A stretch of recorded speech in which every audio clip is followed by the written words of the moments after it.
Bwana asifiwe sana, mtu wa Mungu, mwana wa Mungu, popote pale ulipo. Ni siku nyingine tena, na ikiwa ni ibada hii ya mapambazuko asubuhi ya anza siku madhabahuni na Bwana, inaokujia kwako nami mtumishi wa Mungu na mwalimu Joseph, na kupitia huduma ya maarifa na maombi, Mungu ametupa neema kwa kuiona siku ya leo. Imemchukua Mungu upendo mkubwa kwa kumtoa Yesu Kristo kwa ajili yetu. Yesu Kristo sio kwa ajili ya mbingu, sio kwa ajili ya mbingu, bali ni kwa ajili ya wanadamu wote. Nimesema na wewe kwa habari ya zawadi nzuri unayoweza kumpa Yesu, ni kumkabidhi atawale kila kitu kwenye maisha yako. Yaani ni kumpokea Yesu kuwa Bwana na Mwokozi wa maisha yako kama hujaokoka. Na tunapozungumzia kuokoka, hatumaanishi kwenda tu kanisani, kwa sababu wapo watu wanaenda kanisani lakini hawajampokea Yesu kuwa Bwana na Mwokozi wa maisha yao, ama kwa tafsiri nyepesi, hawajaokoka. Bwana Yesu asifiwe sana. Kuokoka ni kuliamini neno la Kristo, kumwamini Kristo mwenyewe na neno lake, na kisha ukaanza kuishi kulingana na neno la Kristo. Ukaanza kuishi kwa kuzifuata nyayo za Kristo, kwa kujitwika nira yake, kwa kufuata footprint, kwa kufuata nyayo zake, kwa kuzivaa tabia na mwenendo wa Kristo aliyokuwa nao. Bwana Yesu asifiwe sana. Sasa nimekuwa nikizungumza na wewe kwa habari ya uaminifu, na katika haya yote kumbuka kwamba uaminifu ni sehemu katika tunda la Roho. Ni sehemu katika tunda la Roho. Naomba nisome kitabu cha Wagalatia sura 5 mstari wa 22. Kwa msaada wa Bwana nami nasoma kama ilivyoandikwa. Lakini tunda la Roho ni upendo, furaha, amani, uvumilivu, utu wema, fadhili, uaminifu. Imemchukua Mungu upendo kwake kwa ajili ya wanadamu, ili kumtoa Yesu Kristo aweze kuleta furaha, aweze kuleta amani kwenye maisha yetu. Mungu anaishi kwa kuaminiwa na hawezi akajikana mwenyewe, lakini tatizo inakuwa kwetu sisi watu wake. Tunashindwa kuwa waaminifu kwa mambo madogo. Na leo hii Roho wa Bwana amekuwa akiachilia neno hili kwenye moyo wangu, niseme na wewe kwa habari ya kuendelea kuwa mwaminifu kadiri siku zinavyoendelea, kadiri miaka inavyoendelea, kadiri unavyoendelea kukua katika imani, kadiri uaminifu unazidi kuongezeka. Mtu ambaye anasema ninakuwa katika imani lakini aongezeki kwenye uaminifu ni muongo. Ni muongo, mtu wa Mungu. Ni muongo. Ni muongo. Hebu angalia kitabu cha Zaburi 145 mstari wa 18.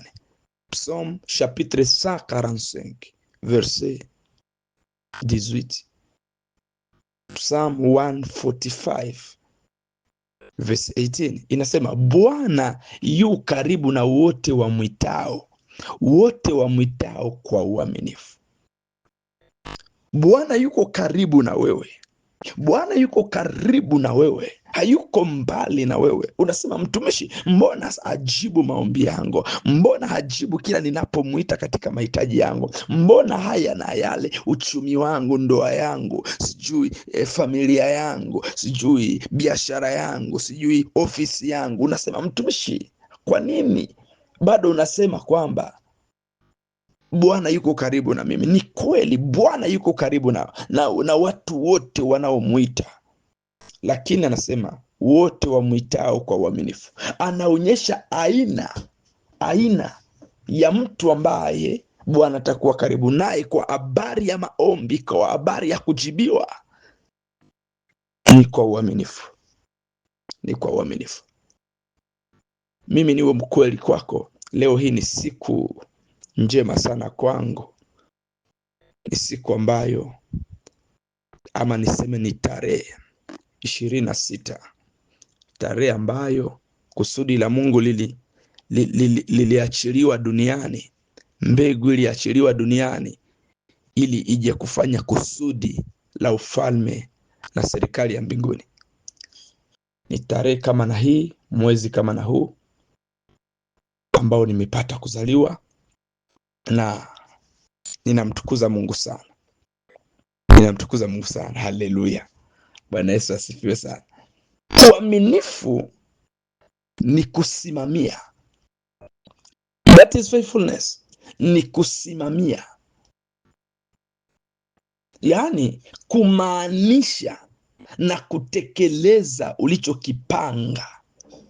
Haijalishi mazingira, haijalishi hali, haijalishi mazingira. Unasema, mtumishi, nitakuwa na maombi ya kila siku jioni, lakini hakuna uaminifu. Nitamwamini Mungu, nitaishi sawasawa na neno lake, still hausimamii, haumaanishi, hautekelezi ulichokipanga. Na watu wanapimwa kwa uaminifu. Ukomavu wa mwamini uko katika kiwango cha uaminifu wake. Hapana eti nimekomaa kiroho lakini you are not faithful. Hauko mwaminifu, haujakomaa bado. Mungu hutulipa kwa uaminifu wetu, sio kwa uaminifu wake. Hapana, Mungu hawezi akatulipa kwa uaminifu wake. Mungu siku zote atatulipa kwa uaminifu wetu, sio wingi ama matokeo ama muonekano. Hapana, hapana, hapana, mtu wa Mungu. Neno la Bwana linakuja kwako tarehe ya leo uweze kusaidiwa. Ni kwa uaminifu wako ndipo Mungu anakulipa. Kiwango cha uaminifu wako ndicho kinakufanya wewe ufike wapi ama uende wapi kwenye eneo la mafanikio. Iwe ni kwenye huduma, iwe ni mafanikio ya kifedha, uchumi, iwe ni mafanikio kwenye ndoa, iwe ni kwenye ofisi. Kwa sababu hakuna namna bosi wako atakupromote, atakuinua kwenye cheo kingine, ama ataongeza mshahara kwako kama you are not faithful. Hauko mwaminifu. Hakuna namna. Tukimtumikia Mungu ama tukimwita kwenye jambo lolote, anachokifanya Mungu anapima uaminifu wetu. Anauliza swali kwamba je, tutaendelea naye? Hivi Mungu akiangalia maisha yako leo hii, umemwomba Mungu kwa habari ya uchumi, umemwomba Mungu kwa habari ya huduma, umemwomba Mungu kwa habari ya biashara, Mungu akasema kwamba hivi nikikubariki, akiachilia $1,000,000 ya dola kwenye mikono yako, je, utaendelea kuwa na Mungu? Je, utaendelea kuwa na muda na maombi? Je, utaendelea kushiriki ibada? Je, utaendelea kutoa sadaka yako kwa uaminifu? Kwa sababu wapo watu wanamwamini Bwana, uaminifu wao wakati wana pesa ndogo, wakati wana kiwango kidogo. Kinapokuwa kikubwa, wanapokuwa na ile mind ya kiwango kikubwa, tayari wanaacha ibada. Mwimbaji mmoja sana akaimba siku za nyuma. Nilikuwa nikisikiliza hizi nyimbo siku za nyuma sana, nilikuwa ninasikiliza sana. Nasema kwamba tusiache ibada kwa kisingizio cha kutafuta maisha. Haleluya. Sana mimi ninakwambia kwamba maisha ni ibada. Ukiacha ibada umeacha maisha. Bwana Yesu asifiwe. Yaani ukiacha ibada kwa Mungu umeacha maisha. Mungu hawezi akakubariki kiwango kikubwa leo kama kwanza kwa kiwango kidogo haujakuwa mwaminifu, lakini pia hautarajii kuongezeka kwenye kona la uaminifu. Hapana, it is not possible. Haiwezekani.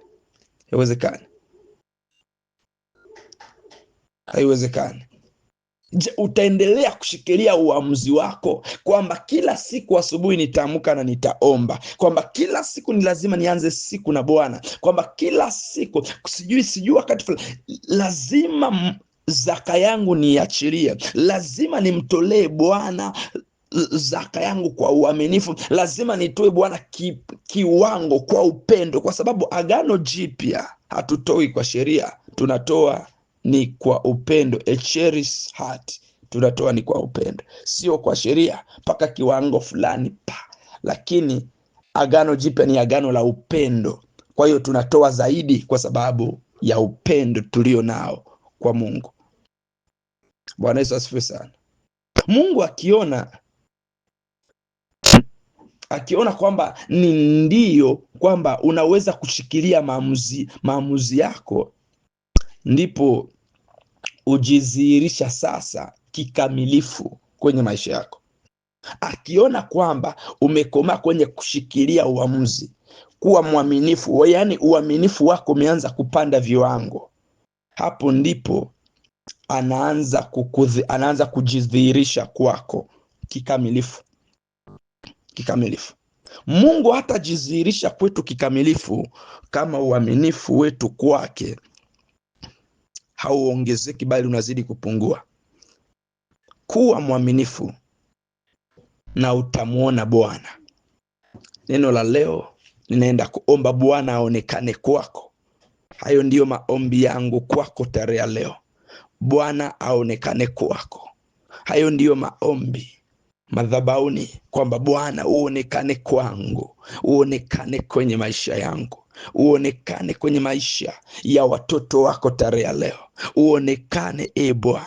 Baba mtakatifu, katika jina la Yesu, asante sana Mwokozi wa ulimwengu. Asante Bwana wangu kwa neema na rehema zako, upendo wako mkubwa ambao umetukirimia kwa kumtoa mwanao pekee Yesu Kristo, ili kuja kuleta amani, furaha, mwelekeo kwenye maisha yetu, katika jina la Yesu. Asante kwa ajili ya siku ya leo, nami Bwana ninaliinua jina lako na kukutukuza, kwa maana wewe umeifanya siku ya leo iwe hivi kama ilivyo, katika jina la Yesu Kristo, Mwokozi na Mungu aliye hai.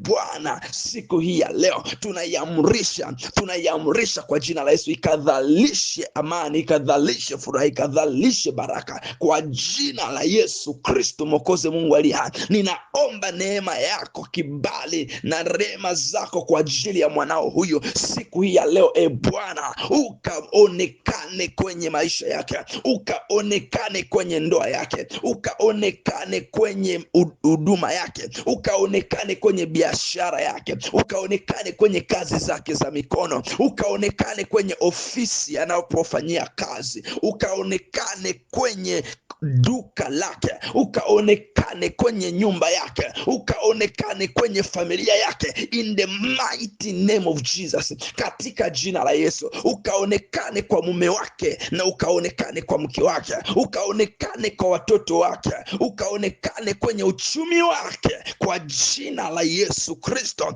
Kila chochote kilichomfanya sikuone wewe Bwana kwenye maeneo yote ya maisha yake kinaondolewa sasa sahi, kinaondolewa tarehe ya leo. Wewe Mungu ukajidhihirishe kwake kikamilifu, ukajidhihirishe kwake kwa kiwango kingine, akapelekwe utukufu juu ya utukufu, akapelekwe mwanao huyu Bwana uwezo juu ya uwezo, katika jina la Yesu. ukapelekwe Bwana uaminifu juu ya uaminifu, uaminifu ukapande kiwango, uaminifu ukazidi kuongezeka katika jina la Yesu. Uaminifu wetu kwako Bwana ukazidi kuwa sana, ni katika jina la Yesu, katika jina la Yesu, katika jina la Yesu. Akakuone kwenye afya yake kwa jina la Yesu, kwa jina la Yesu, kwa jina la Yesu. Mungu mwaminifu sana, kama vile Zakayo alivyokuona ndani ya nyumba yake, Mungu akafanya maamuzi ambayo asingeliyafanya, ambayo yaligharimu maisha yake kwa hali ya wanadamu, lakini yalibadilisha maisha yake kwa ujumla, na hata kupanda viwango vipya kwenye serikali ya mbinguni na kulitimiza kusudi lako. Kwa jina la Yesu ukaonekane ndani ya nyumba yake kama ulivyoonekana ndani ya nyumba Zakayo, nyumba yake ambayo ni moyo wake, nyumba yake ambayo ni akili zake, ambayo ni ufahamu wake, na hata kwenye nyumba lake la mwilini ukadhihirike na kuonekana kwa jina la Yesu aliye hai, kwa jina la Yesu aliye hai. Kabla ya mwaka kuisha, ukaonekane kwenye nyumba, ukaonekane kwenye maisha, ukaonekane kwa mtoto wako huyu, kwa jina la Yesu Kristo wa Nazareti. Mungu aliye hai, ninatamka kwa jina la Yesu, Bwana akakuze wigo lako, Bwana akakuze mipaka yako, Bwana akaudhihirike na kuonekana kwako kikamilifu kwa jina la Yesu Kristo. Muujiza ukazalike katika tarehe ya leo. Asante Mungu mwaminifu, asante Elohim, Bwana wa mabwana, Mwokozi uliye hai. Asante kwa neema na rehema zako Bwana. Roho Mtakatifu, asante kwa nguvu unaenda kuiachilia, asante kwa upako unaenda kuachilia Mungu, katika jina la Yesu Kristo aliye hai. Hata sasa ninarudisha utukufu na shukurani kwako, kwa kuwa wewe ni mwema na unaenea, katika jina la Yesu Kristo Mwokozi na Mungu aliye hai. Amen, amen, amen. Mungu akubariki sana mtu wa Mungu popote pale ulipo duniani. Hii ni huduma ya maarifa na maombi, nami naitwa mwalimu na kansela Joseph Lwamwe. Bwana ametupa kibali cha kusema na wewe kupitia njia hii popote pale ulipo duniani. Nazungumza na wewe, yamkini unahitaji ushauri wa kiroho. Kuna mahali ambapo umekwama na moyo wako hauna furaha, unahitaji ushauri wa kiroho. Usisite kuwasiliana nasi kwa upendo. Agano hili ni agano la upendo. Yohana 3:16, agano jipya ni agano la upendo. Wasiliana nasi mtu wa Mungu, na unahitaji ushauri wa kiroho, unahitaji kumpokea Yesu Kristo kuwa Bwana na Mwokozi wa maisha yako, ama umekaa kanisani sana kwa miaka lakini haujaokoka, hujampokea Yesu. Maisha yako bado ni yale yale, fahamu zako, akili zako bado nawaza vile vile. Wasiliana nasi kwa mwongozo, kwa maelekezo. Mungu akubariki sana unapofanya jambo hilo kwa ajili ya Yesu Kristo, na utukufu ni wake tu mwisho wa siku.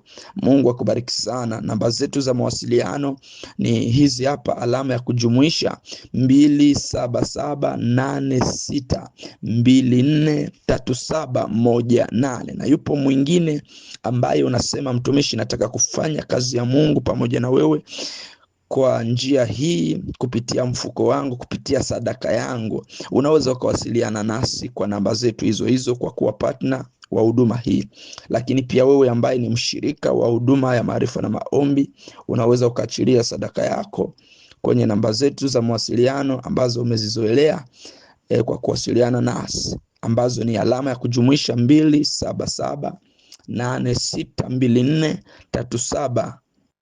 27786243718. Mungu akubariki na uwe na siku njema sana. Lakini pia na mimi leo hii ninayo furaha kubwa sana kwa kufikishwa tarehe ya leo, ambayo ni kumbukumbu ya kuzaliwa kwangu. Oh my God, Mungu ni mwema sana.